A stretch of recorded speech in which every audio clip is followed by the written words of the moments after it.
But we begin in Washington, where President Trump says he will no longer sign a major housing affordability bill into law. Let's go live to Washington and CBS News White House reporter Aaron Navarro. Aaron, good to see you today. What is the president saying about this?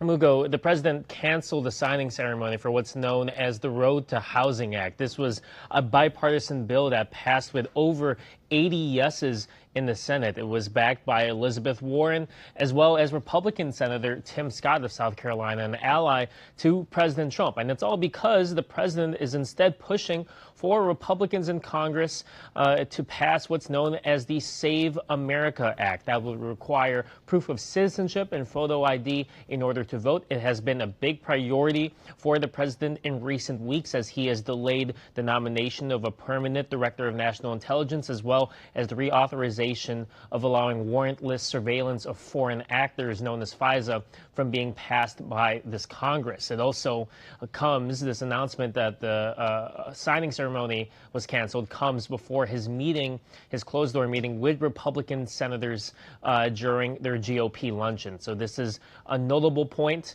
You're seeing Senator Chuck Schumer, the Senate Minority Leader, a Democrat from New York, saying on the Senate floor that Trump is, quote, running away from one of the very few accomplishments that could actually help the American people. The Road to Housing Act was meant to help lower the cost of owning a house, help streamline regulations and make it easier to build more houses, and was pushed by his White House throughout the past couple of weeks, as it could have been a good political win for him and his party in the midterms to talk about how they're addressing affordability. Instead, the president is looking to focus on the Save America Act instead. Yeah, strange move being that, as you mentioned, affordability seems to be the top issue, the top topic these days when we talk about politics. The president is also getting a rebuke from Congress with the Senate's passage of a war powers resolution. What's been the reaction to that?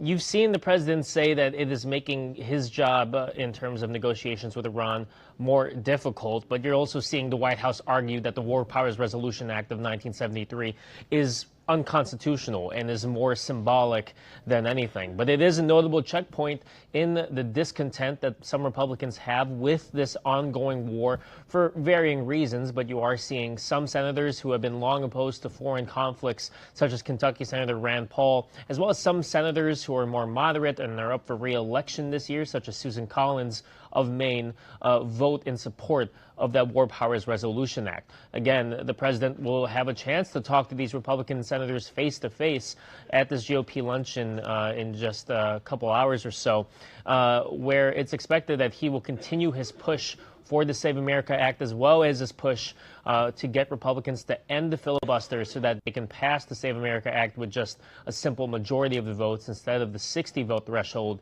You've seen Senate Majority Leader John Thune be the messenger of bad news to President Trump multiple times, just telling him the votes to end the filibuster are just not there.